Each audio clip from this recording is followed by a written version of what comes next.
commitment. So my name is Parker. This is our second meetup. We did this last Saturday and it was awesome. And main objective was just all these meetups. Sorry.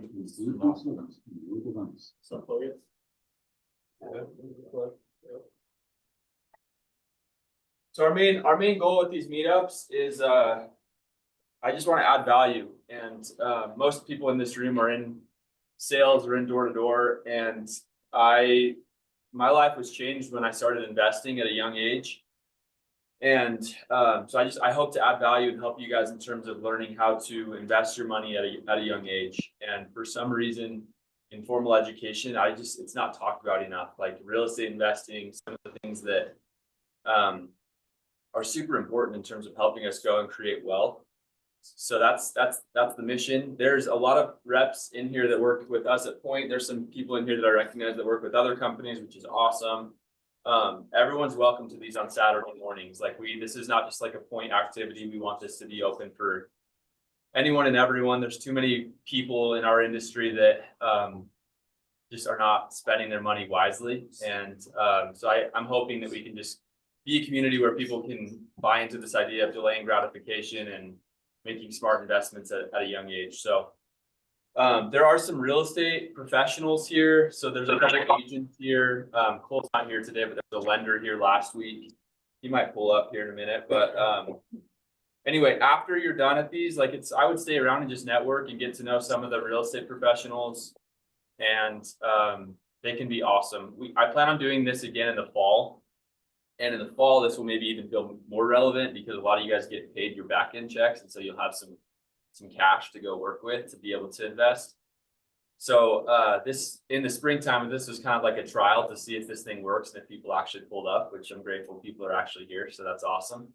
But in the fall, we'll do this and we'll probably do it bigger. And I'll probably I'll make sure that the community piece is intact so that you can have access to lenders and real estate agents and just have people in your corner. I showed this last week, but Who Not How is a book that I love. And the whole idea is if you want to get something done in life, go find a who that can help you go do that. So I hope to act as like someone that can be of value in terms of helping you with learning this stuff, real estate investing, but I can't sell homes. I don't have a dog in the fight on that. Right. So, and I want to actually keep it that way. I don't want you guys to feel like I have any agenda here. So, but I've invited agents that can help you with that. So that's the other part of this whole thing. One is to learn, but the other is to just network and find people that can help you hit your goals. So anyway, before we get started, there's some shirts out back. There's a couple left. And then there's some journals. If you didn't get a journal last time, you're welcome to grab one of those. I'll bring more at the next meetup too. So anyway, today we are covering how you make money in real estate. So as an investor, like these are the ways that I make a return on my money. And then I'm going to talk about some of my favorite strategies that I've used with cash to buy properties. There's a lot of different strategies and ways that you can invest in real estate. So I'm going to be talking about a bunch of those today. So that's kind of what we're going to be covering. So cool, let's jump into it. And the questions are totally welcome. I don't want this to feel like an audience type setting. I want this to feel like back and forth. Questions are awesome throughout. So let's get started. So there's four ways to make money in real estate, which I love. Like I love that in real estate, it's not just about buying something low and selling something high, right? A lot of times when you're investing in the stock market or in a lot of other asset classes, you're just hoping that that thing goes up in value and then you're trying to make money on the margin, right? But there's a lot more ways to make money in real estate. And so for that reason, it's actually super forgiving. I tell people that all the time, that my favorite thing about real estate is it's a very forgiving asset. Even if you buy something that's like a decent deal, in 5 to 10 years, usually you're going to be pretty grateful that you bought that. Like try to find someone that bought a rental property 10 years ago that regrets buying that property, right? It doesn't happen very often. And the reason why is there's like all these there's multiple ways to make money in real estate. Even if the property hasn't appreciated a ton, Maybe it's paid cash flow, or maybe they've seen massive tax advantages from it. So I'm going to start to get into some of those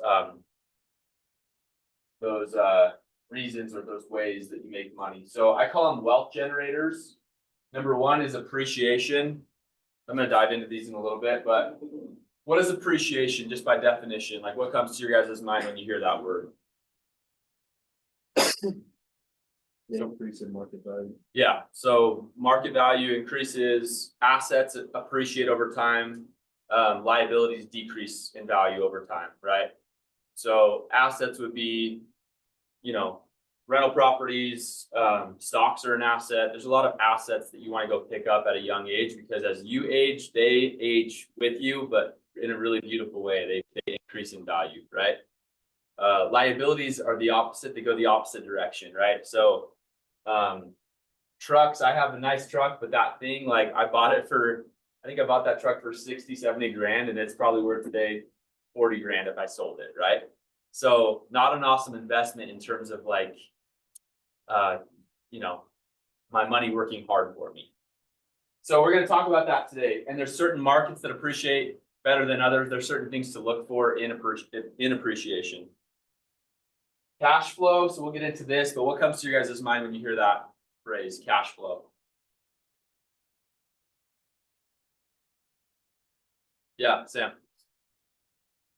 Yeah, that's my favorite part of real estate, is it pays you every month. So, and you can kind of take that cash flow and play with it and do whatever you want guilt-free, because it's very likely showing up again at your doorstep the very next month, right? So our active jobs, like, you know, there's this idea of, like, I think Tony Robbins talks about it, but like this dancing monkey idea where I have to dance in order to keep the music going. But in real estate, like, I don't have to keep dancing anymore. I can deploy the money one time, and then that music just plays forever, and I don't have to do anything, right? So we'll talk about that a little bit. Principal pay down. The idea here is that, you know, there are like social media people out there. Dave Ramsey's a really well-known one that talks about how you should never use debt. We're going to talk about using debt, but doing it responsibly in real estate. I'm a big fan of using debt in real estate. The main reason why is when you use debt properly, someone else is buying you a home. So literally, you buy a house with the down payment, you come up with the cash, which takes some work and takes some sacrifice. But then from that day on, you have, let's say, a $2,000 mortgage. If you have tenants paying you every month, they're literally buying you a home. They're bringing, like, you have dreams, and they're basically helping you bring about your dreams for you, which is crazy, right? So that's what you're doing when you're renting, is you're like building and helping someone else achieve their dream. Jared, what's up, bro? Thanks for coming. Sorry. No, you're great. So yeah, that's principal pay down. We're going to dive into that. And then tax advantages. I'm going to share some kind of basic ideas in terms of why a lot of really wealthy people buy real estate. This is a huge one that kind of gets slept on. Not a lot of people understand this one, but it's a super, super important one. And especially if you have found a way to create active income at your day job that's pretty meaningful, it can help offset that, and you can pay a lot less in taxes. So then you have more money to keep to then go and invest some more, if that makes sense. So we're going to dive into all this stuff. So let's start with appreciation. So again, assets appreciate over time, liabilities depreciate over time. Assets, like, honestly, when I think of one thought that I just have is that, like, short term, it's just a sacrifice. Most of the time when you're going to go buy an asset, they're not sexy. They're not like super exciting. It's not something that you're super stoked about, like maybe posting on your social media or something. So it is a short term. It's a you have to delay gratification a lot of times when you're buying an asset. And I think it's a flex to buy assets at a young age. I think it's amazing, but there's kind of a misconception with it, right? Liabilities, a lot of times they sell and they look cool, they're short term, but long term, they hurt you, right? Like, my truck has not been an awesome investment in terms of cash again. So assets appreciate, liabilities depreciate over time. So this is America, and you're going to see some pockets of the US appreciate a lot better than others, right?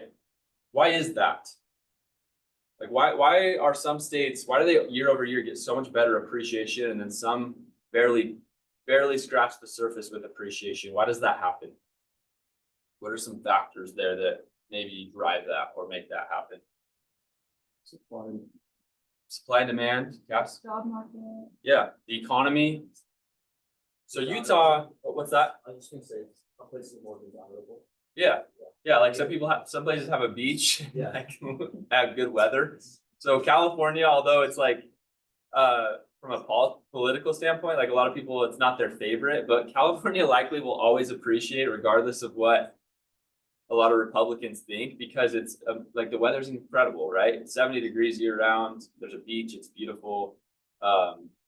So weather super, that's a big one. Job growth, the economy. You know, the forecast of the next 5, 10, 15 years makes a really big difference with appreciation. So there's some pockets of the US, for example, like Arkansas, we have pest branches in some of these states down here. One of the reasons why we're putting pest branches down there is because they, over the last 20, 30 years, haven't experienced a ton of appreciation, but we're bullish on them like going forward. So there are actually pockets, and we'll talk about this a little bit, but if I'm like a long distance investor, there are pockets of the US that, like, if you can forecast out the next 10, 15 years, there's some reasons that you can come up with why they might go experience appreciation, right? So yeah, appreciation's so powerful. Cash flow adds up. It takes time, and I'm going to get into that. But appreciation is what makes people really, really wealthy in real estate. So holding on to real estate for a long, extended period of time is huge. And it's not something that you want to bet on necessarily. You don't want to buy a property that you're negatively cash flowing on month over month and just bet on appreciation. But generally speaking, buying rental properties in good areas is very important. And it's something that's going to serve you big time in years to come. I personally, I'll finish with this with appreciation. I still am super bullish on Utah. So we all live in Utah. I'm going to get into some strategies today that kind of, you know, kind of like force you to invest local, if that makes sense, where you're living. And yeah, I'm still like Utah with the Olympics coming and with all these new, you know, kind of cities popping up. Utah's amazing. I'm super bullish on it, and I could get into that in depth, but yeah, I still think where we live is an amazing place to invest in real estate still. So any last thoughts on appreciation or questions on appreciation?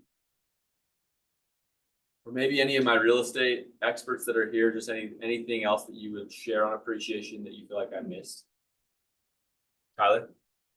I think looking back on where the majority of wealth is created, it ends up being appreciated. Yeah. Yeah. So while none of us believe that you should buy not cash flowing real estate just so that on appreciation, like it should always cash flow. Right. I think you need to realize that in the long run, especially in markets like Utah, you're going to make the most of appreciation. Yeah.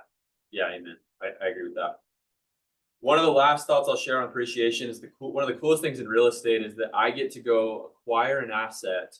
So we talked about assets, right? Like in real estate, because I'm borrowing money, I can go, like any of you guys today could go buy a property that's maybe a duplex or has 2 units, like an up and down house that has 2 units in Utah for, let's say, $500,000-$600,000, right?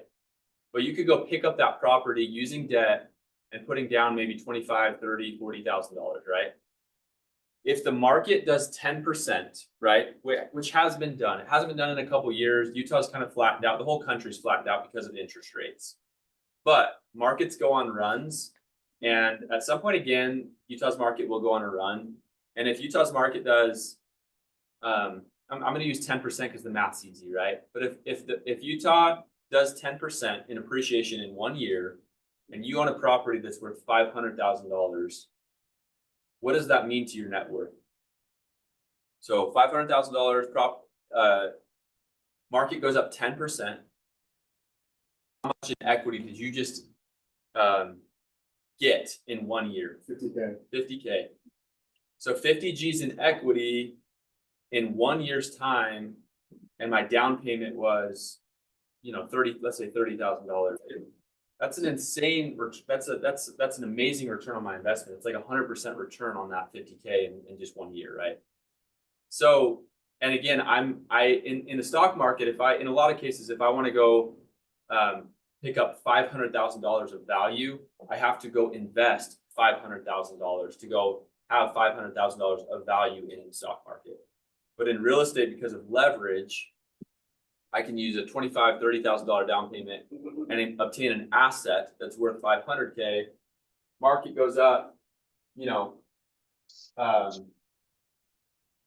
this is a 5-year price appreciation for Utah, and it's gone up 47%. A little So for later, a 5-year span, you do some math there, and it's just us and the Tyler's stones. point, it can be very So it's probably life-changing. 10:30. Buying properties and holding on to them for 5, 10, 15 years even. Yeah. Big for your net worth. So we'll finish with that. Oh, Those who control assets for a long period of time will inevitably become wealthy. So markets will go like this, but if you start young, that's a big reason why I wanted to start this academy, is like all you guys are young. And if you start young, real estate's forgiving, and you will look back in 5, 10 years and be super grateful you got in the game. So pick up assets at a young age and you'll be super grateful that you did. Okay, let's talk about cash flow now. So just like any business, right? Like in business, you have your revenues that you bring in, you have your expenses, and then your cash flow is the margin between the two. And so you're going to operate your rental properties in a really similar fashion. Cash flow takes time. So I know there's a lot of people that get kind of pessimistic right now with today's market, and they look at, they're running their numbers on a property and it's like, man, that's not a lot of cash flow at the end of the month. What happens over time though is your rents increase, right? Your rents increase. And today, if you bought a property today, what would happen if interest rates went down 1 or 2 or 3 points from where interest rates are at today? You can refinance. You could refinance the debt. What does that mean? It means you get another loan, Yep. you put another chunk of payment, and it's gonna lower your monthly payments. So Yeah. it increases your cash flow. It means I get to go back to the bank and say, hey, forget the terms that we discussed the first time. I want new terms, and I'll do a new 30-year loan with you. And there's some fees associated with that, which they're down. So they're stoked to do that. But you get to wrap those fees into, is that Donnie? You make sure it's what it is. You get to wrap those fees into the next, 30-year loan that you do, and your payment goes down. So anyway, don't be discouraged with this idea that cash flow can take time and you have to be patient. So you have your rents minus your mortgage, and then all your other expenses. Is that working now?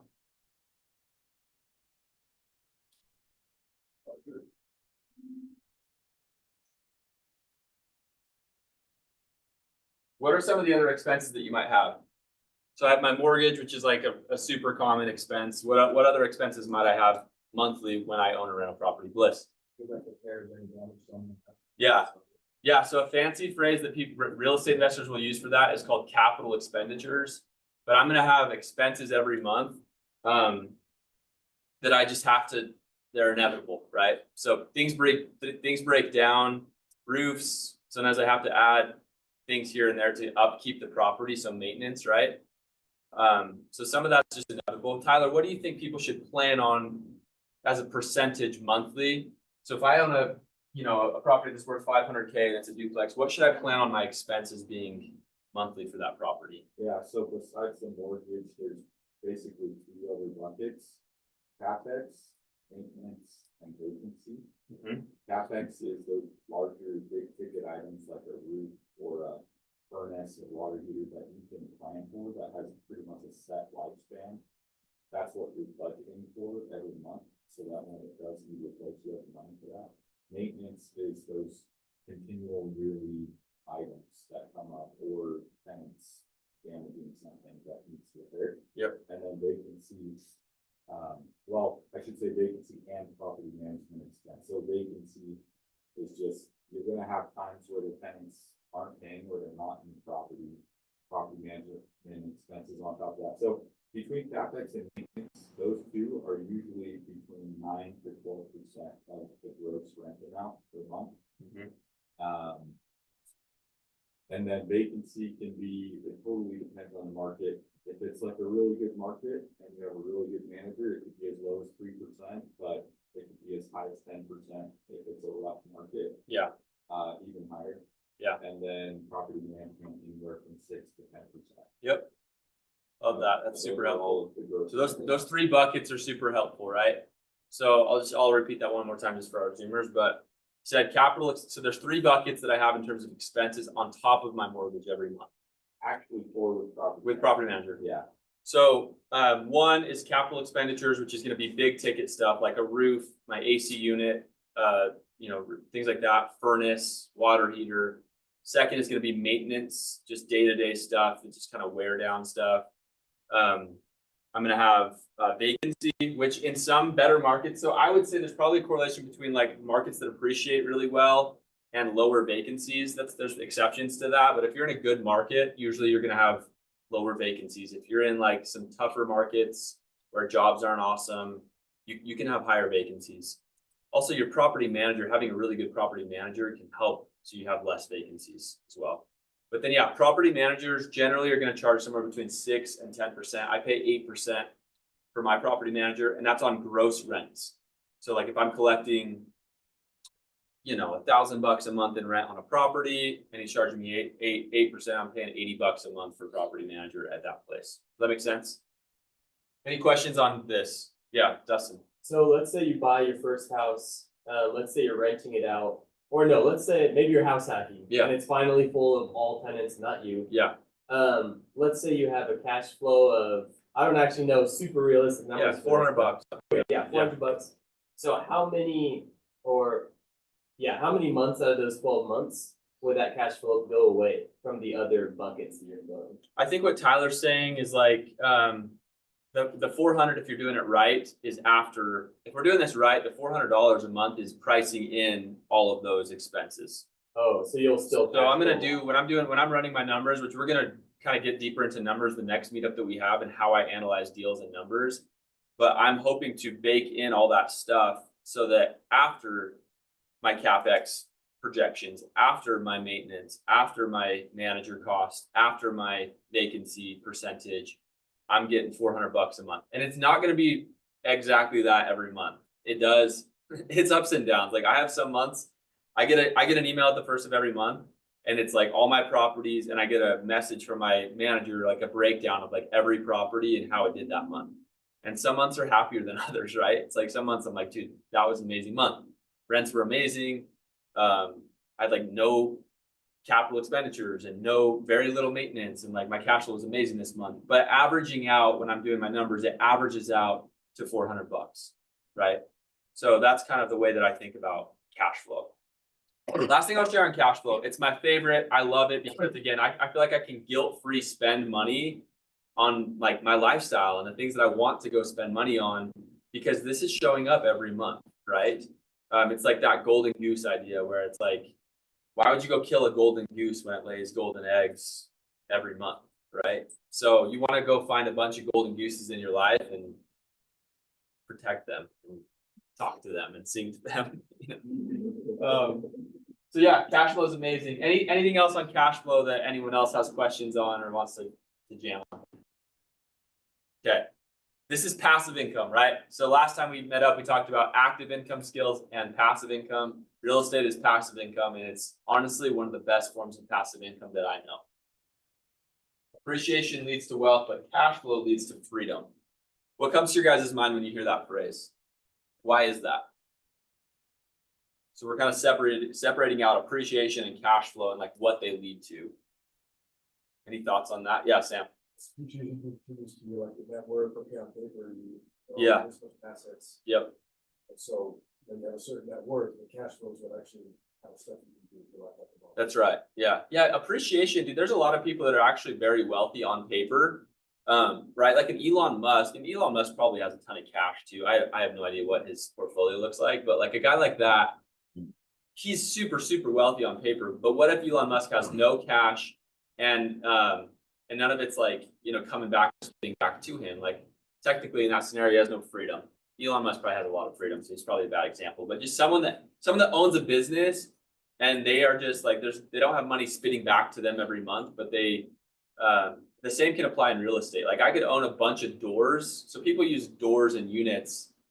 I think it's overused in real estate. Like the real number we should talk about is like, what is your monthly cash flow, right?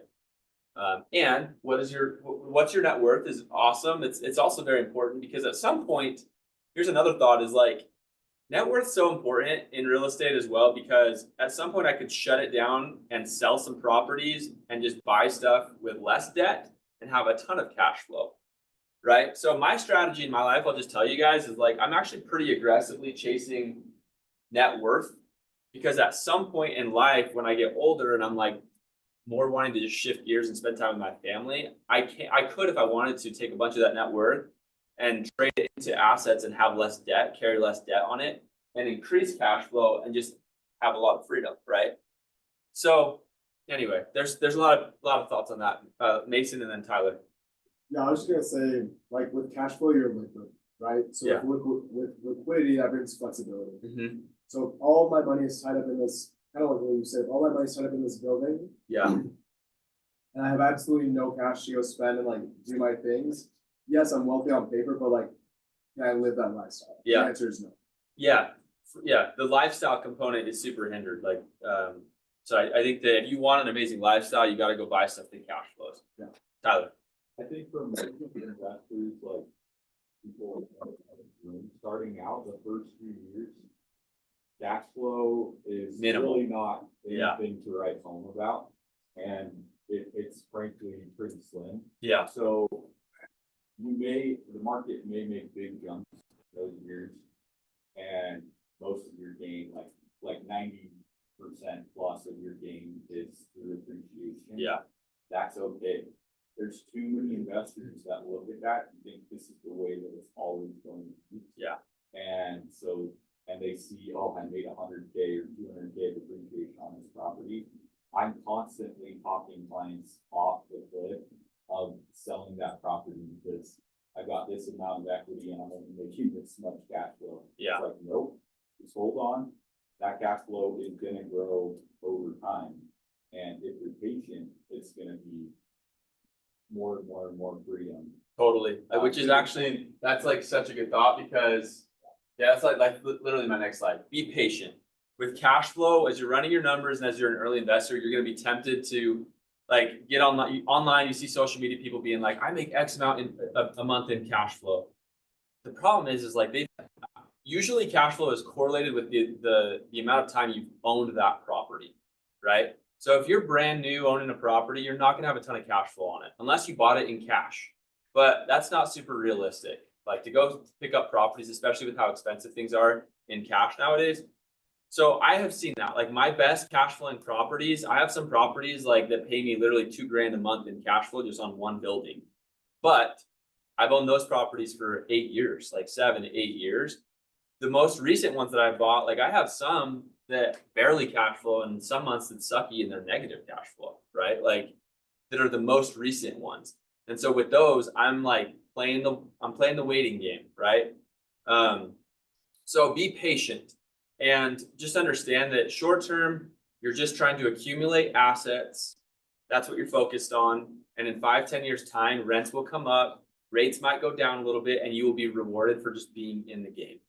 So one kind of quick personal story, and then we'll keep rocking. But I owned, I think last week I showed those 3 properties that were my first properties that I ever bought. When I started buying real estate, rates actually were like not what they are today, but they were at like a 5. And I owned 3 properties at the time at like a 4 or 5% interest rate. And then what happened is interest rates went down during COVID. Rates go up and down over time, right? And I'm sure they'll go lower than they are today at some point. But what happened is rates went down to like a 3, and I owned 3 properties that had a 5% interest rate. So I refinanced all of them at like in one closing table. I went to the closing table, refinanced all of them to a 3. It was an amazing day for me because my mortgages on 3 of those properties went like I had a 4-plex that went from $3,200 to $2,600, and a duplex that went from $1,800 to $1,400. And I just started like that day I got to slash a bunch of payments lower, and it increased cash flow. But I only got rewarded because I was in the game and I had assets to go do that with, right?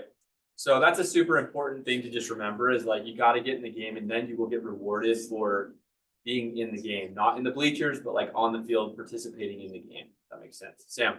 I understand it's a case by case basis, but how long do you think is there before one should start thinking about one of those topics? I mean, within 5 years, 10 years? I think it just depends on what the market's giving. I think in general, like I said, kind of, and again, like none of this stuff, by the way, guys, like I'm not like a full expert, don't like take this stuff to the bank, but like all I can speak to is my experience, right? I've been buying properties for 8 years. The stuff that I've owned for 5+ years cash flows really well at this point. The stuff that I've owned for less than 3 is pretty skinny margins. So that's all I can speak to is my personal experience and that timeline. So, okay. So principal pay down, let someone else pay your mortgage for you, right? So like you have a dream. The problem is too many people in life and in this world are like helping build someone else's dream, right? When you're renting, you're literally, that's what you're doing every month is like you're paying their mortgage for them. And so you want to be on the creation side, not on the consumption side of this whole game. So I just love this concept of like, I'm gonna go buy a house, get the down payment in, and then someone else is just gonna pay that house off for me for the next 30 years, right? This is an amortization schedule. What this basically says is that over time, at the very beginning, I'm paying a lot in interest and less in principal. What is principal? What does that like mean? So there's principal and interest every time I have a mortgage. And what's the difference between the two? Yeah. You're paying down the amount of money on your loan, like your principal amount on your loan is increasing. Yep. So as you're paying your interest, you're paying a portion of interest, which is consistent each month, and then the other portion of your payment decreases the amount you owe the bank. Yes, love it. So principal translates to equity, right? Principal is good, interest is bad. Interest goes back to the house, or not to the like to the casino, right? Like to the bad house. Principal I get to keep. So short term, when I have an amortization schedule, when I have a loan, most loans are set up for 30 years. There's some that are like 15. You could do. I actually have some that are like on different schedules, but most are 30-year loans. And over time, what happens is my principal paid increases. So again, I get recognized for just being in the game for a long period of time. Short term, I'm paying a decent amount of interest. So this is how amortization schedules work and look. But again, like I don't really care at first because someone else is paying it. I'm not paying it. So this is the reason why I believe like a primary residence, like a lot of people and our parents are like, there's kind of this American dream concept, right? Where it's like, buy the white picket fence house and grow old. And like your house is going to be a huge asset for you and you're going to be able to retire one day. But how many people in here, maybe you can raise your hand, like have a parent that's lived in their house for a really long time and they're kind of like equity rich, but they're like cash poor. Like they don't have a ton of cash and a lot of lifestyle freedom, but maybe they have a lot of equity in their house. Who has like a parent or someone in here that has that going on? So I see a lot of that in America. So I'm a big believer actually that like your primary residence, I would still define it as an asset. But you don't get this wealth generator if you're just living in your own house, right? Because who's paying the mortgage when it's just you there? You are paying the mortgage. And so it's not really, in some ways, it's not much of an asset. Like, yes, it will appreciate, but no, you're not getting cash flow. And no, you're not getting any principal. I guess you're getting principal pay down, but you're paying it. And so it's way less strategic and your money's working way less harder in this scenario, right? So this is a crazy stat or just concept, but like homeowners in America have 40x the net worth as renters do. And this is a huge problem. Private equity companies are buying up a lot of homes in the States because they're seeing, which tells you like these are a bunch of nerd PE people that like they're picking up a bunch of our real estate, right? Which bothers me because like of this, right? You're stacking the deck in your favor if you own properties. And so you want to participate in that. You don't want to be on the side of that where you're a renter. So data shows property owners have 40x the net worth as renters do. So you got to get scrappy. You got to go get your active income up. You got to go find a way to partner with someone or just get in the game so you can start owning assets, owning real estate, not be on the renter side. But any reactions to this or questions on this? Okay, we'll keep rocking. Last wealth generator. So there's 4 again. Tax advantages. So what is the #1 expense for most Americans? I'm kind of giving it away here with already having introduced the tax thing, but it's taxes, which is crazy, right? So the #1 expense. See you, Clayton. Thanks for coming, bro. Good to see you, man. #1 expense is taxes, and so anything I can do to lower that expense, I should do, right? And real estate is it's an amazing way to go and do that. So a lot of people, they get confused by this concept, and it's kind of a weird idea, right? But the land that I go buy is the thing that appreciates over time, right? So it's kind of the property plus the land appreciates over time. So what is depreciation in real estate? So the building itself, so like similar to a car, right? A car wears down over time. A building wears down over time. So there's this crazy concept, but like the property's value is increasing over time, but on paper, the building on the property is depreciating over time. So the government allows me to basically take this thing, this building that's on the property and depreciate the asset, and I get tax advantages for that. Does that make sense? So I get to use appreciation in terms of my net worth, and then I get to use depreciation when I go file my taxes, and I get to show all these things that are happening within my property that are breaking down. There's a difference between write-offs and depreciation, and I would love someone that maybe knows something about this to kind of speak to this. What is the difference between a write-off and depreciation? You know? Yeah, so write-off depreciation. I'm trying to think about like to explain this in a really clear way. Yeah. If I make 100K and I can appreciate an asset like $20,000, I still can get loans at 100K. Like that's still my income. When I'm being taxed, I'm being taxed at 80K. Yeah. Whereas with a write-off, if I'm like an LLC and I'm writing stuff off, it's taking down my net income. Yeah. So I can only get a loan at an 80K salary. Yeah. Yeah. Love that. Yeah. I think that's a helpful thought for people. What else? Any other like nuggets on this that you guys have maybe heard of or that you understand? Tyler? I feel like a write-off is a true expense, and depreciation is what I call a phantom expense. Yeah. It's an expense that the IRS allows you to claim Yeah. as an expense, but in reality, the IRS is allowing you to say my property is going down in value. Yeah. Is it actually? No, it's actually appreciating, going up. That's why I say like that's the difference between appreciation and a write-off. Yeah. Love that. Depreciation, from my vantage point, is more powerful. One, because of the thought that Mason shared, but two, because dollar for dollar it impacts. There's a way, and this is probably a conversation that's more complicated for just this setting, but there's a way to get to where I can basically take my depreciation from a rental property and offset my active income and literally pay less taxes on it. Write-offs move the needle in terms of like as a percentage, they help with decreasing the income that I can go and show that I'm making, but depreciation is dollar for dollar way more impactful. So if I have $50,000 or $100,000 of depreciation, I can literally go take my income and say I make, on paper, I make X 50K less. So I want you to tax me on $50,000 less this year because of the fact that I've gotten to go depreciate that real estate. So that's probably the simplest way that I'll put it for today, but depreciation is crazy powerful, and I've seen massive benefits from it.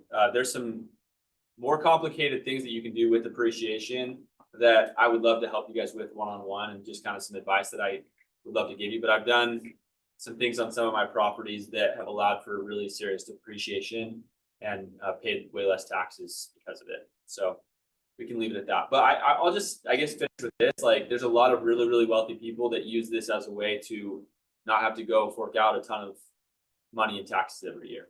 So there's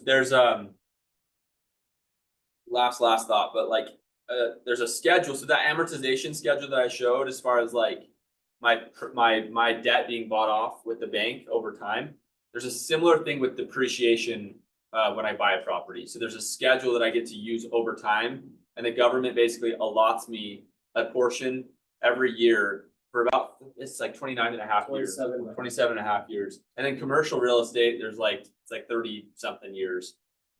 But I basically, over that period of time, I get to go every year, show up to my tax accountant and say, I own this rental property, boom, give me X amount of depreciation this year because of this property that I own. Does that make sense? So this is kind of like probably the least like sexy of the four, but like it actually is really like impactful. It's very meaningful. Like cash flow is exciting because it's money coming in, and appreciation impacts my net worth. But when it comes time to go write a check to the IRS, and you can literally save $20,000, $30,000, $40,000 in a year because of rental properties that you own, like that's a massive deal for you, you know? So anyway. Cool. So we're gonna take like a 5-10 minute break and then come back and jam on some more stuff for about 30 minutes, if that's cool. So you guys are welcome to use the restroom. It's like diagonally across the hall, and then we'll jump back in here in a couple of minutes. Yeah. What's it called? One is called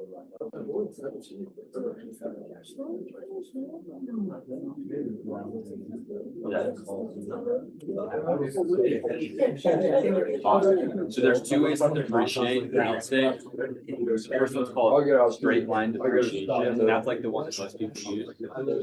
Straight line depreciation. The fancy way that I've been able to use now for. I just want to sit on the couch. It's called cost segregation depreciation, and it's how to be deemed by the IRS as a professional. And there's like some guys, like there's a couple of boxes that you have to check, like, hey, I just on paper you have to look like that's like serious. Yes, then you get like, yeah, so you can take all of it. But like the same thing applies to like a car. So like there's two ways to depreciate a car. You do straight line, or you can like so from actual real estate guy that was going away in his first term, he approved this thing bonus depreciation. There were all these crazy tax advantages for real estate people, and then they started to go away under Biden, and now it's back, and he just turned it back on. So, which is actually, yeah. So it's like, so for example, my first place that I bought, it was about $1 million, like depreciation, right? So got to use. But because of the more effective way to use this depreciation, I wanted to, I can use all of that depreciation a year, one, which I would never need that much. But like, so technically I could make, someone could make that that year and say, oh, I appreciate this $4 per $1 million, so you can't tax it. And it's fully legal. It's crazy, dude. Yeah. So that's how a lot of like high income, so a lot of high income earners, their mindset is like, dude, I don't care if I even get a return on, I don't need that much cash flow or appreciation or whatever, because like, if I can save $100,000, $200,000, $300,000 in like just cash by not having to pay taxes, but I just own this property instead, like it's a huge deal, you know. Real estate tax. Yeah, you should ask him about the two ways to appreciate real estate. Because there's two ways, and there's one that's like kind of for the everyday person that you have to, everyone has to kind of start with. But then there's one that if you kind of graduate into it, then it starts to get way meaningful. Yeah.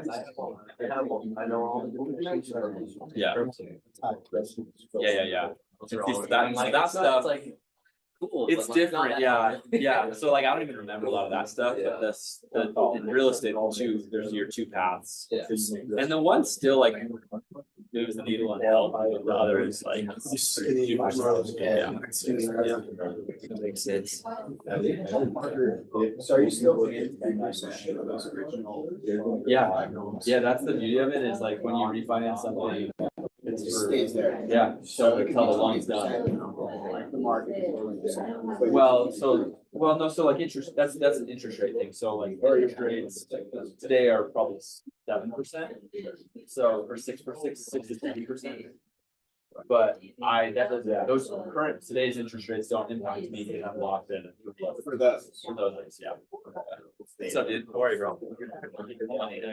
You know Jeff, you guys. Yes, Yeah. what's up, bro? I've been making it. I was wondering who the handsome dude was up there. I thought he was one of the real estate Yeah. experts, not gonna lie. So, if he, wanted to go, to kind of see if guys he's like, he hated it, wants to just go to the different markets, we're gonna have to go down with that. Yeah. Yeah. Yeah, I love that. So he's gonna grab shirts here after, so you're kind of help with that. Did you have, do you have his bag? Or no? He's I actually might have his bag in the back of my other. So we might need to figure that out today. It's not, maybe, actually, yeah, that might be. Did you head out to Bama for a little bit? Or not Bama? No, I was gonna go out this Sunday. He was gonna leave Sunday to fly there. He still was gonna go to the newspaper. I'm gonna be there all next week. So, yeah, the way you called me last night, the same way I called Frontline, when they were like, dude, there's this guy, it's not that big of a deal, and then I went and tried to take it, and it was like a whole like Proctor watch it. And I actually responded really simple, how we got the $1,000 thing. I was like, dude, I'm not doing this crap. And then, yeah, so I am trying to keep it.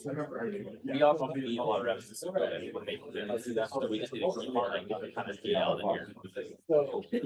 Yeah, like I just don't want it to turn into a thing where all those things are going to Delaware and end up.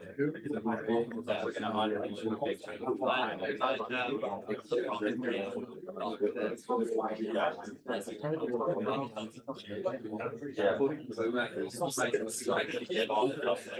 Yeah, maybe I'll start. I mean, it wasn't like, we got a 65. Well, yeah, I think the bag is there.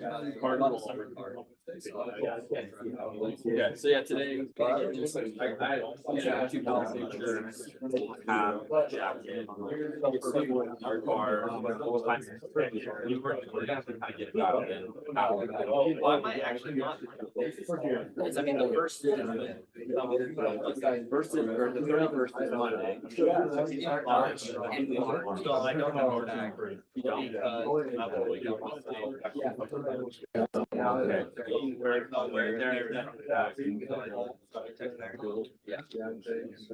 I'm technically there today at 2 or 3 and out. But as long as today we just did stuff, damn, that's all. Like, I'm not worried about the Delaware stuff because I think I can get him everything I need here. All right, let's start back up.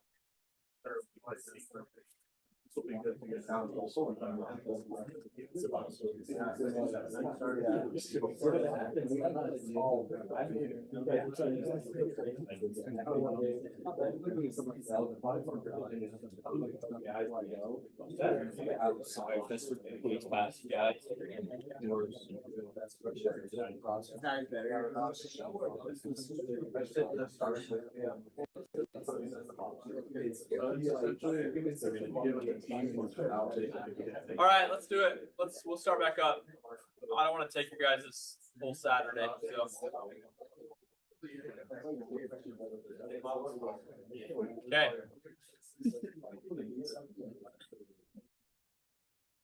Cool. So with those wealth generators in mind, we're gonna go kind of like build out some strategies that I've used that I really like.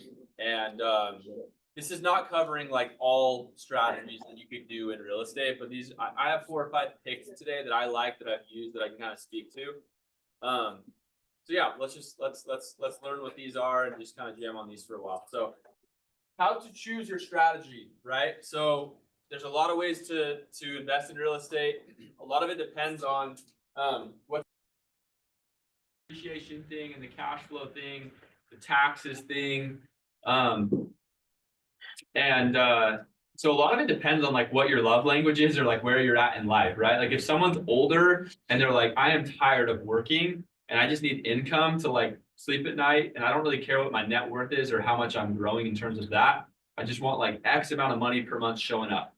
They're probably going to go with a strategy that's more like cash flow friendly, right?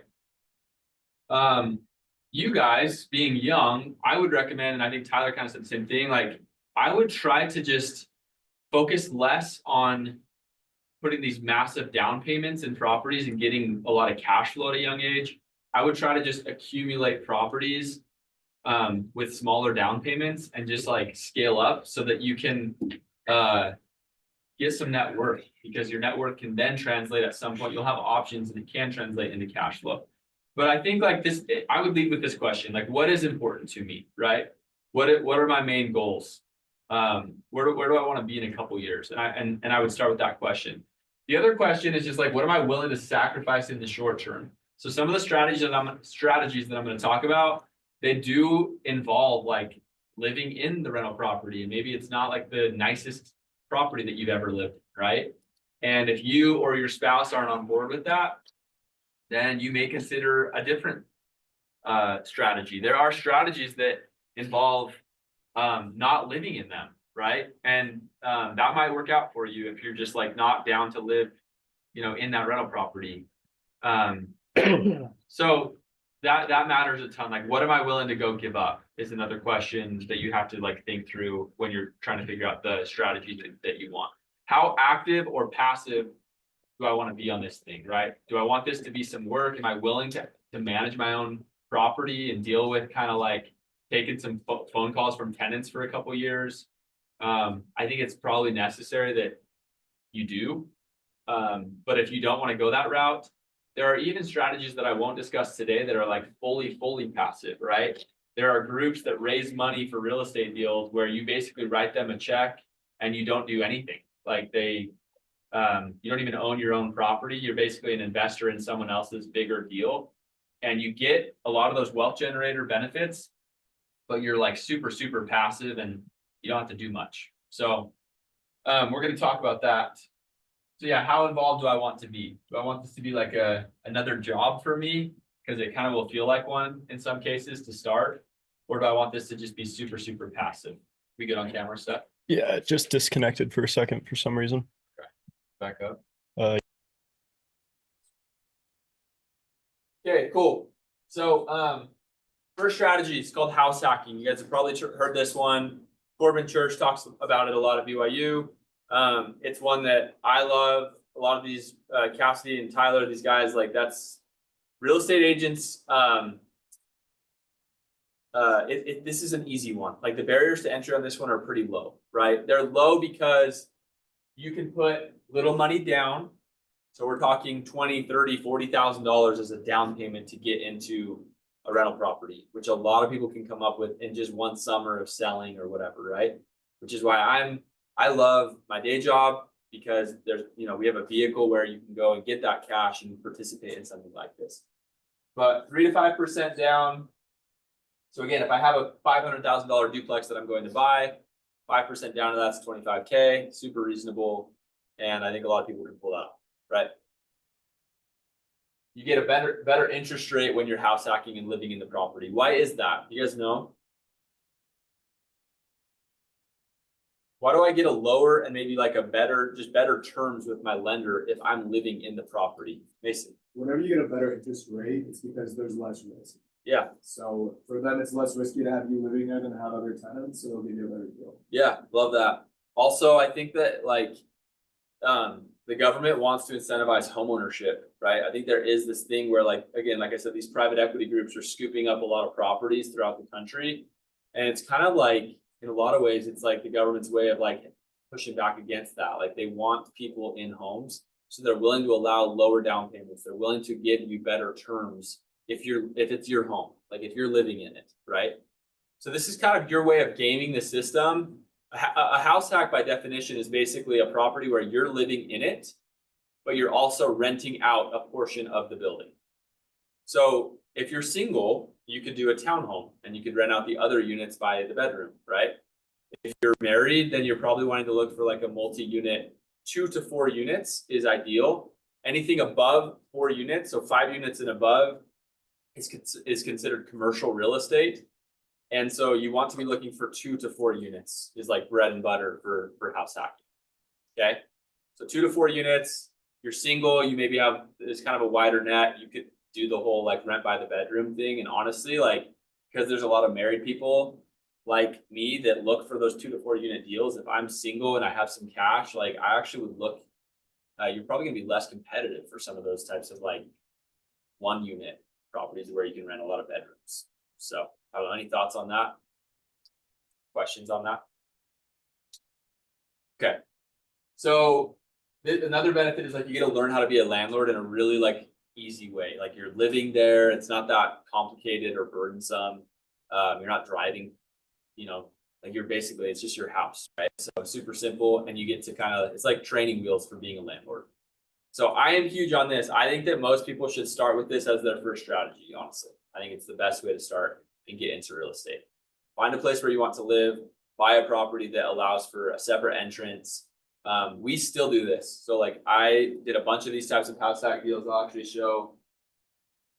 Oh yeah, one last benefit is you live for cheaper while you're there because you have your full mortgage, right? But your other people are paying you rent. And so you're actually like out of pocket spending a lot less money. So we've done this strategy on 3 properties. My first 4-plex we ever bought, we lived in one of the units, rented out the other 3. Then we moved into this house in Pleasant Grove, lived in the basement, rented out the upstairs. And then this house, we actually live in this house currently. We live in the upstairs and we rent out the basement. So it's not the only strategy that I've used. I've done a lot of like other rental properties that I'll show you some strategies on here in a minute. But it's a really awesome strategy that we've used on 3 deals, and it's been a great way to, it was a great way to kind of get into real estate. I could not have afforded this 4-plex if I did not house hack. So this 4-plex, I bought it for $567,000. Because I house hacked, I was able to put 5% down, which was like $30K.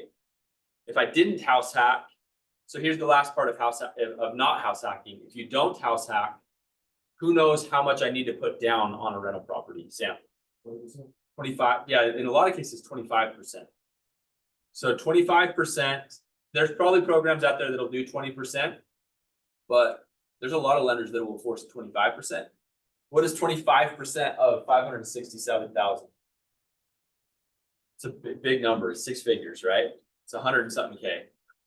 Nowadays, a 4-plex probably worth, I don't know, I'm gonna say 850, 900, $1 million, maybe more. So 25% of $1 million is 250K, like good luck, you know? So, but 5% of $1 million is 50K. So barriers to entry are way lower, and this allows you to get in the game and get started, right? I know there's like that little voice in your head right now where it's like, well, that's a lot of debt, right? Like your parents' voice is in your ear, like, that's a lot of debt. Be really careful. Again, I am getting help paying this building by other people. So the whole idea is I'm kind of gaming the system. Yes, I'm carrying a lot of debt, but other people are helping me pay down that debt, right? So if I can get the numbers to work out to where after I move out, it'll cover the full mortgage, then someone else again is buying me a property. So any questions on house hacking? So yeah, finishing this thought off, like our down payments on these were, you know, ranged between $20,000 and $50,000, but allowed us to get into these deals. Okay, so the BRRRR method, I love this strategy. This is like probably my favorite real estate investing strategy, and I love coupling it with the house hacking strategy if you can. So I've done this on a bunch of deals. BRRRR method stands for buy a property, rehab the property, rent the property, refinance the debt, and then do it again. Okay. So first thing through the lens of like buy a property, let me just speak to this, but like if I'm trying to do a BRRRR method, what types of properties am I looking for? Any ideas, Jackson? Like not super beautiful Yeah. properties. Yeah. A little bit run down to do some work. Yep. Yep. I'm looking for a property that's kind of like distressed.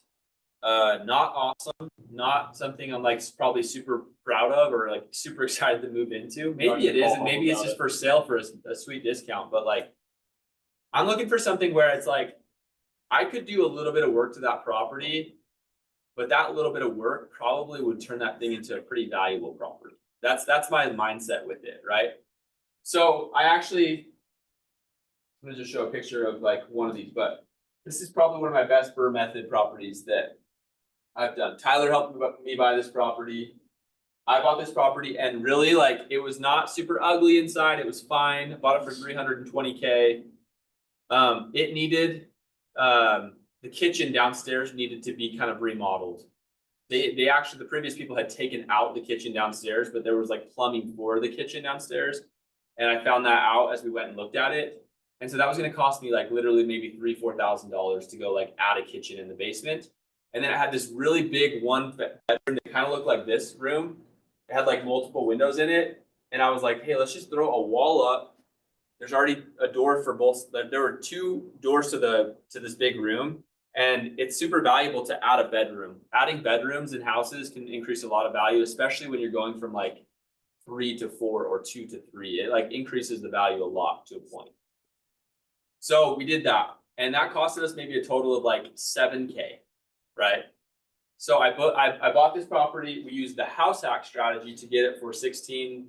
I only put 17K down because that was 5% of the 320K. And then we put that 7K into it to make it, make the basement look better with the kitchen, added the bedroom. We went back to the bank. So we bought it, rehabbed it, rented it. We went back to the bank. And we said, okay, we bought this property a couple months ago for 320K, but we did a couple things to it. Can you have someone else come back and look at it? That's a appraiser.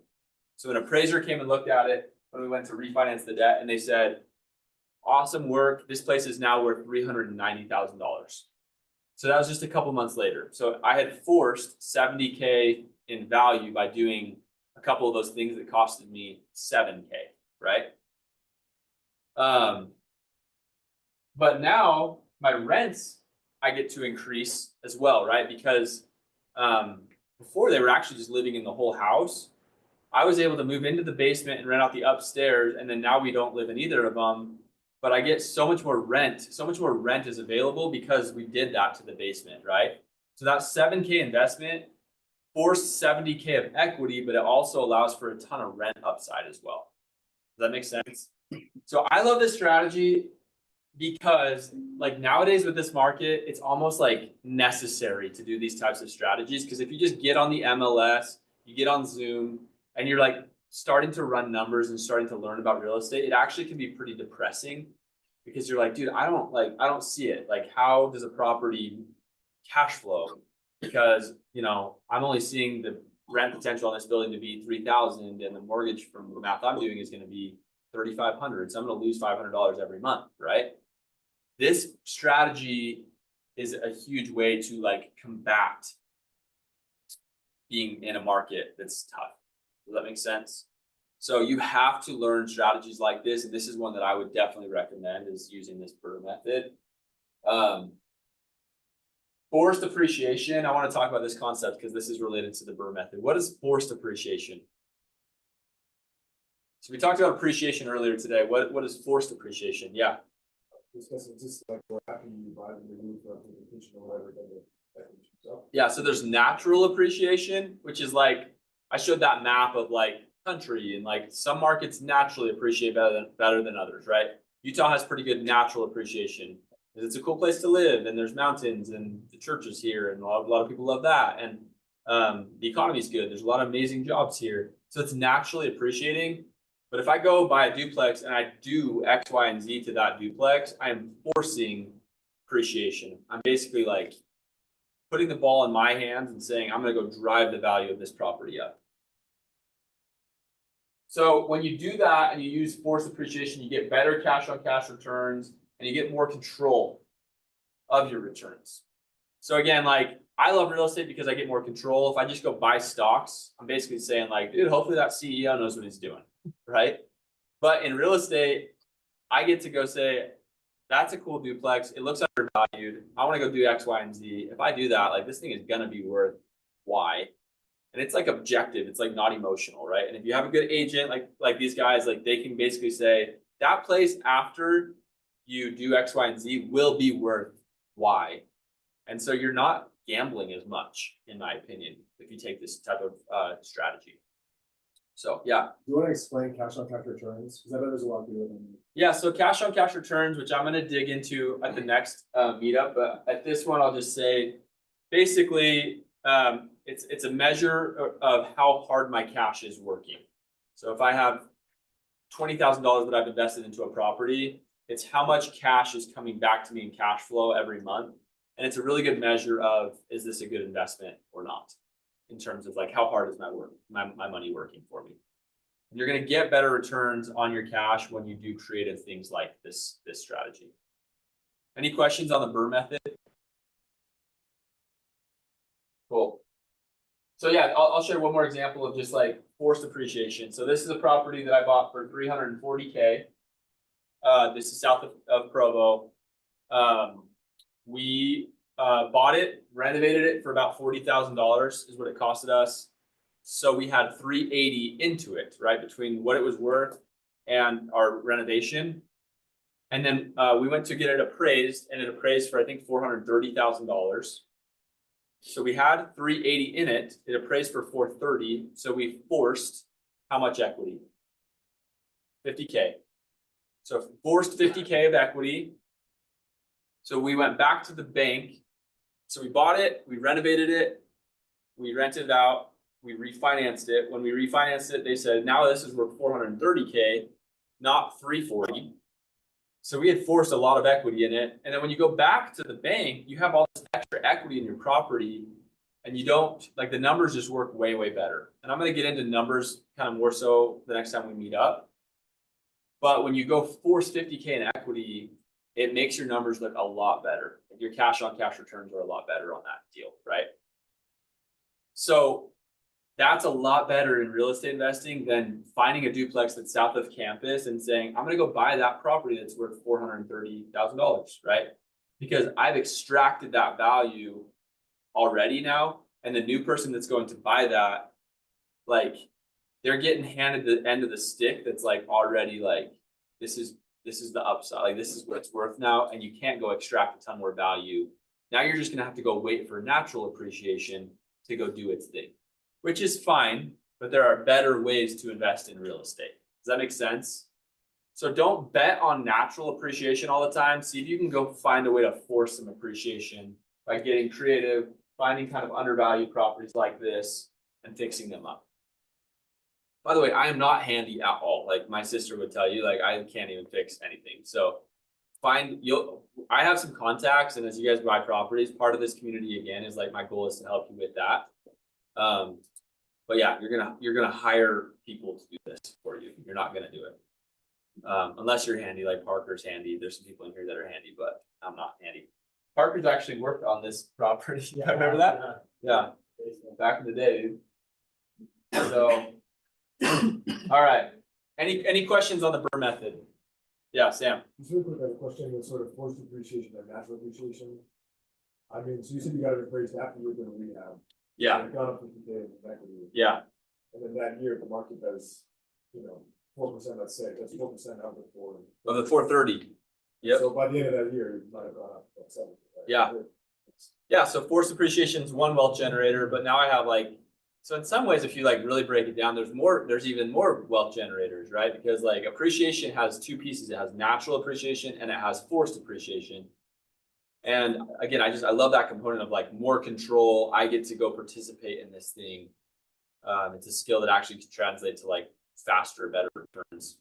But yeah, if the market does X that year, then I'm making that percentage of my money on the new value of the property for sure. Yeah. Okay. We're almost done. We're gonna just do a couple more of these, and then we'll do some Q&A at the end. But a couple more just ideas, right? So I've done a home flip. It was super stressful for me. I don't love flipping homes, but When you're doing the BRRRR method, basically you're flipping the home to yourself. Does that make sense? So you are renovating it and fixing it up, but who's gonna buy the house? You're basically buying it from yourself because you're gonna refinance it, which is basically what's happening when you do a refinance. You're like flipping the home to yourself. Home flipping is where you're basically buying something that's way undervalued, fixing it up, and then you're gonna go flip it to someone else and they're gonna go buy it, right? What's the value in home flipping? What are the benefits? Because there are some of flipping homes. Yeah. Yeah, quick cash. It's an active income thing. So last time we talked about like obtaining high value skills. This is an active skill that can go create cash for you. But I would argue it's not helping you create wealth. It's like the active income component. The question is, where are you going to go park that money when you go make 50 G's on a home flip, right? Are you disciplined enough to go invest that, or are you going to go burn through that and then not have anything to show for that? So some people that are like full-time real estate professionals, they will use real estate as their way to create active income as well, and home flipping can be one of those ways.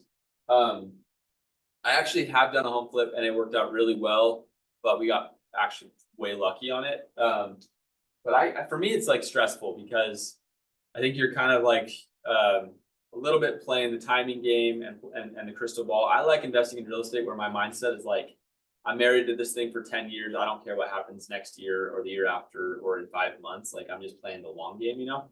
So, but home flipping can be really powerful with great cash. But if I hold stuff long term, then I get appreciation, which is where real wealth comes in, right?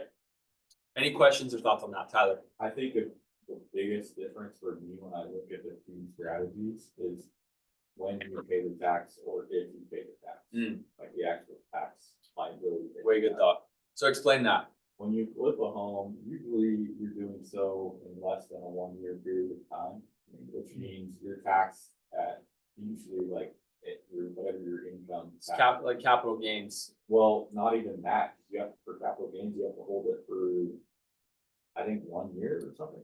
Yeah. You're paying tax on a much higher rate. If it's a long-term buy and hold, you can actually, through doing 1031 exchanges, whenever you sell that property in 10 years or 20 years, that entire time you're not paying tax as the value is going up. You pay tax when you sell it, right?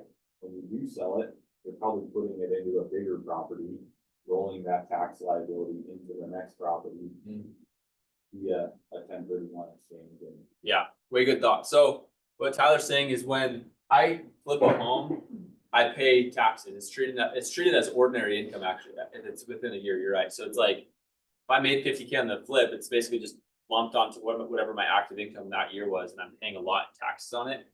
But if I don't ever sell a property, I never pay taxes on the sale. So there's that fancy phrase real estate people throw around sometimes called the 1031 exchange. And Joe Biden was trying to do away with it, but we're back, baby. So sorry, didn't mean to get political, but basically the 1031 exchange means that when I go to sell a property, I don't have to pay taxes on that. If I buy a property that's of that value or of equal value. So that's a 1031 exchange, but if I just hold the property, I don't even have to get into that stuff. So that's the beauty of like holding real estate long term, right? Okay, any questions on that? Okay, so this is an active income component. This is passive. If I'm holding real estate long term, it's more passive. Okay, and then yeah, so this is a way cool. So this is an Orem. We flipped this like big kind of rundown property, and it was amazing. And it was during COVID, and like we bought this property like 3 months before the whole COVID thing like got crazy, and so I was so stressed. Like, what is going to happen with the market? And it was a pretty expensive property, but we did really good on it, and it was really fun just to like totally remodel a whole house. So yeah, that was a really cool experience. And then this is like a long-term buy and hold. So this is a triplex in Ogden that I actually own with Tanner Dinning. And yeah, it's cash flows every month, appreciates over time. So Cool, and then I think this is our last little strategy to jam on, but local versus long distance. So I guess what would your guys' reaction be? Like, what would be advantages to investing local versus long distance? Yeah, yeah. Yeah, you can hire yourself to go solve problems. Whereas if it's long distance, you gotta hire someone else, right? So availability is huge, you know it usually. So I would recommend like learning your market. And you guys are learning it on the rental side of things, like what do people charge for this? Because a lot of you guys are just renting right now. So you're learning what do people pay for certain things in terms of rentals. But on the on the investor side of things, like start getting on Zillow, start getting on Utah Real Estate. There's an app called Utah Real Estate app. That's in my opinion way better than Zillow, and it's just on the App Store and it's awesome. So you can go download that. But more strategies available to me. It's impossible to house hack if I'm not living in that market. I can be the manager, or I can keep the manager a little bit more accountable. Like I have some properties here that are south of campus. I have a manager that manages them, but if I drive past and it looks crappy or something, then I can shoot him a text, right? But some of my properties that are more long distance, I have less control and less visibility into. Long distance, you gotta, that organizing a team thing is huge. So the last time when I did that Let's Go acronym, the O stands for organize your team. You have to go crazy and make sure you have a very solid team of property manager, contractors, kind of all of the above in terms of like long distance investing. So that's a huge one. Super passive if it's long distance because it has to be basically, right? So yeah, this is a property that's here kind of close by in Utah. And then we have an apartment building that's in Idaho Falls. I have an amazing property manager at that one. And I actually don't think about it or worry about it very much because I have a good manager. But I actually have bought some stuff in the Midwest in the past and had kind of a rocky road with some property management. And so your manager is huge in terms of like if you're investing more long distance. So. Okay, so those are some key strategies. So again, today we talked about house hacking, BRRRR method, local versus long distance. We talked about flipping a home, holding properties long term. There are more, but I just wanted to give you guys a couple to think about, consider today. So any questions or takeaways from today, or just anything that you guys that have come to your guys' mind as I've been up here today that you wanted to get an answer on before we close it up? Yeah. So let's say young, you haven't done good loans, you want to get your first house. What do you think is the best way to get credit fast so that you can qualify for a loan? Yeah, so that's a really good question. So lenders are going to look for three things primarily. They're going to look for credit is one of them. Cash that you have saved is another, and then your income verification. So they're going to look at like what kind of money do you make, which protects them from lending to someone that just got gifted $1 million, but they don't have any, they're like a homeless person that doesn't have a job, So like, you got to show that you can bring in income. They're going to look at your 1099 income or your tax returns or your W-2s. So we talked about this last time, but you have to focus on your active income. That's the first step with this whole thing. Like, that's a super important piece. You have to save money, be a saver. Buy into this idea of like, I am poor, I'm not spending a ton of money on X, Y, or Z. I gotta go get $50,000 to $100,000 saved. Like, it's super important. And then credit, there's a difference between really with credit. Like, I think Cole was here last time. You can watch the last training and kind of like hear some of the thoughts that he shared. I would recommend doing that, but I'll try to kind of reiterate what he just said last time, which was basically open up 2 or 3 credit card lines. Make payments on them consistently, even if it's just super small payments monthly. Try to get some history behind you in terms of like showing credit card companies that you make your payments on time. So yeah, that's what I would recommend on that. Tyler. Just to add to that, like Discover Green Card is really good to start off with, or any card that, even if it's $500, $1,000, and maybe it's based on your whatever savings you have already in the account. Yeah. You just don't want to apply for that first card and get rejected. So Discover Student Card is a good one. And then getting added as an authorized user onto somebody's existing credit card is huge.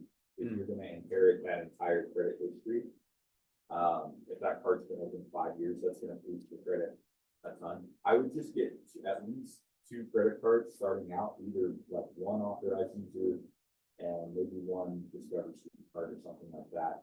And your goal is to get your score above 700. That's starting out. That's gonna qualify you for a conventional loan at pretty good interest rates. Love that. That's helpful. Does that help? Cool. Love that. Jackson. Question, when you're analyzing properties to house hack, I've called you about this before, but like, what are some of the red flags? I guess some of the biggest ones that you should keep an eye out for when you're looking to do something like that. Yeah, that's a good segue into next week's training. I'm gonna go super deep into it. Literally, that's gonna be part of it. Is like, what are my red flags? What are my green flags when I'm looking at a property just surface level? So stay tuned on that. Okay. Next week. We're actually taking next week off, and then we'll meet up again in the middle of April, that next Saturday. But yeah, we're gonna go pretty deep into that. I could share some thoughts, but it's gonna be repetitive for that next one. So, but that's a really good question. Yeah. You said you're co-owning on a home with someone, is that correct? Like a partner. What do you think about doing that like early on? Do you think that's a good decision, or what are the positives and negatives of that? Yeah, it partners can be a positive thing, especially like if you have someone that's like has better credit, or they can help you get qualified, right? Like again, going back to that, like who, not how. Like a lot of times a who will help you get something done a lot faster than like, reading a bunch of things about real estate, right? So it can help. I'm not like I like partnerships. There are drawbacks to partnerships for sure. You want to make sure that someone that like you're very, very confident that in 10, 15, 20 years with, you're going to have a good relationship with. Family can be, it can be dicey. It can be awesome. I don't know. A lot of it depends on the who and that component.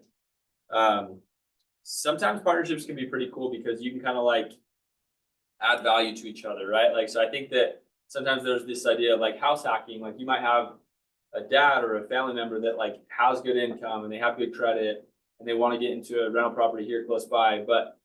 And if you're house hacking it, then they maybe can get into that property, but with only putting 5% down and a really low interest rate. So that can be the purpose that you serve in that partnership. And maybe you come up with half the money or maybe even more than half the money, and you're utilizing them for their like track record in terms of getting qualified for the loan. So you can kind of scratch each other's backs in that regard. I know there's some people at Point that have done things like that. So yeah, those would be thoughts on that. I've done a couple partnerships. Like we have an apartment building in Idaho Falls that actually a couple years ago I like raised some money from our sales force at Point, and there's like 7 or 8 people that are partnered on this. It's like a 13-unit apartment building, and that's been pretty cool. Like we're holding it together, and when we have a good quarter, we pay some cash flow on it.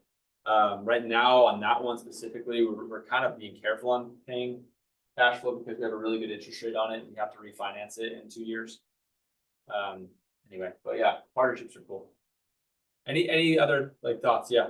Or in the house hacking, if say you're living in the property at one point and you were now planning to move out, but you don't want to let go of the property, how does that affect? House hacking. Yeah. The beauty of house hacking is you only need to live in it for 1 year and then you can move out. And you get to keep those, you get to keep that interest rate and those terms. The thing you need to be cautious with, and I will just speak to this kind of does speak to Jackson's question a little bit, is there are some properties where you can get in trouble moving out and then renting out the whole building. So technically a duplex, like on paper legally, it needs to be a duplex if you're going to rent out to 2 separate like units. There are properties that are zoned as like mother-in-law or legal accessory. However, I have some in Utah County, just being fully transparent, that I treat as a duplex that have 2 units that are not zoned for that. There's a lot of those in the country, and so there's some things that you can look for that where you probably won't get nabbed. If you're part of like an HOA and you're doing that, you're probably gonna get in trouble. But if you're like on a main road, like that Pleasant Grove one that I have is like on a main road there. We lived there for a year. I've never even met a person in my neighborhood. Like no one talks to each other, and no one, like it's just kind of one of those areas where it's like no one cares. This is gonna be fine. So But that is something you wanna look for when you're moving out, like, when I'm gonna go move out, am I gonna get in trouble treating this as a duplex? If it's not a legal duplex, so zoning matters, and zoning is one of the things that we're gonna talk about next week. Jason, do you have something? I was gonna say, it's the intent to live there for a Yeah. year, right? Yep. Yeah, that word is actually used, which is people can kind of do what they want with that. I was in summer sales, so like we had some properties that I lived in for 7 months or 8 months, and we intended to live there for a year, but then my job took me to Missouri or somewhere, you know? And so that doesn't get policed super hard. I think that in general, you do want to plan on living in it and then moving out to the next one a year later, but yeah. 2 years, right? I think it's one. It's one. Is it just changed to 2? No, Which one? Yeah. Yeah. I think that, yeah, for when I was doing this, it was one. Well, the tax benefit of the primary residence, It's 2 years. For capital. for getting that For tax capital exemption, gain, yeah. if you sell it within 2 out of the last 5 years, you can. You have to live in it for, you're right. That's actually a really good thought. I appreciate bringing that. up. So you have to have lived in it for, isn't it 2 of the last 5? Yeah. So if you don't want to pay capital gains taxes on it, then you have to have lived in it for 2 of the last 5. If you sell it, right? If you sell it. Yeah. Yeah, which a lot of people do that when they just have like a primary residence, like they consider that stuff. So again, government kind of wants you to own your own properties. They're a little bit more like, how do we not make sure one person's scooping up all the rest of the properties in the country? So that's why that house hacking, some of those creative ways to get you into rental properties faster. Because the big man's kind of trying to like stop a landlord from scooping up all of America. So there's a little bit of that going on. Yeah, What are your strategies to make sure you always have good tenants? that's a great question. Utah's amazing. Honestly, like full transparency, I like look them up on Facebook and I do a little bit of like just due diligence and homework on that. And I don't know how, I mean, like there's some legal stuff that you have to be careful with in terms of like discrimination and stuff, but like, I don't know. I honestly, like a lot of it, I will look, I'll get there, I'll get some applications. A lot of Facebook Marketplace is amazing in terms of finding tenants here locally. For my non-local stuff, I use a property manager. So like, they all probably have their kind of local process that they use. And I'm not even super familiar. I don't even know how our Idaho Falls property, I'm sure they use something similar that's more local there, but here I use Facebook Marketplace for everything. So I get to kind of see their profile and judge them a little bit, you know, which maybe I'm a bad person for that, but yeah. And then like on the application, they fill out an application and there's a background check. And so that helps a ton, and income verification, and you can ask for references. And so there's some above board things that you can do to make sure that you're not just like looking like you're judgmental or whatever. Like you can actually objectively get information that helps you make an educated decision. So that's a really good question. Tyler. One like little nugget that I've noticed over time to add to that, if you want a good tenant, like the best tenant possible, there's really only 2 choices. You either need a really nice property, because nice tenants, good tenants want to live in nice properties, or you need really low rent. Like you need to reduce your rent below market, right? Or just crazy verification.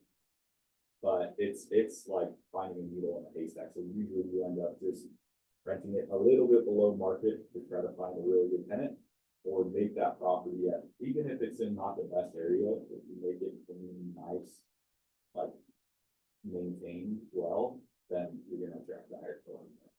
Yeah, good question. Cool. Any other questions before closing up today? Yeah. Did you buy your first property while you were still on like the more knocking doors to make your money? Yeah. Yep. I still did like 3 summers after I started buying properties.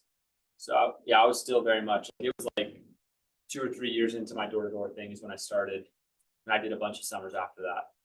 So I was like, again, like to Mason's thing, like, you know, there's this whole live in the property for a year. Like I intended to live in the property for a year, knowing that I was probably gonna go do another summer. And so I lived in it for as long as I could until summer came along. And then when summer came along, I moved out and rented it out. The process for like getting a loan different from like when your income was, I guess, more sporadic where it is with door to door versus where you are now? Well, my income now, to be honest with you, is Well- the same. It's the same game. I get paid twice a year. So it's like, I still deal with that 1099 thing. But 2 years of history is what they're gonna look for, a lender is on 1099 income. You just need 2 years of really good income. So it doesn't matter. They hate it at first, but like, once you can prove like, hey, I know I get paid a couple times a year and it's really weird on paper, but like, if it totals up to a number that they like, you just need 2 years of that and then you're fine. Does that make sense? Yeah. So yeah, it's just, it's about the total income that you can show in terms of what it, comes out to. I also actually think I talked with Tyler and I've had some conversations. I think there's some networking cool things going down where in the fall, we might have some options this year to give some people some rental properties where they only need 1 year of 1099 income. So go work hard this summer and we might be able to get you in the game. We're working hard on our end because I know that a lot of you guys want to get into real estate and the 2 year thing can be annoying. So I'm trying to create some relationships to work on that. Yeah. Yeah, I was just gonna say, there are ways you can structure that too, with how you do your taxes and how you do your entities. So if you have an S corp, you can pay yourself a W-2. And you can use that to do it. Yeah.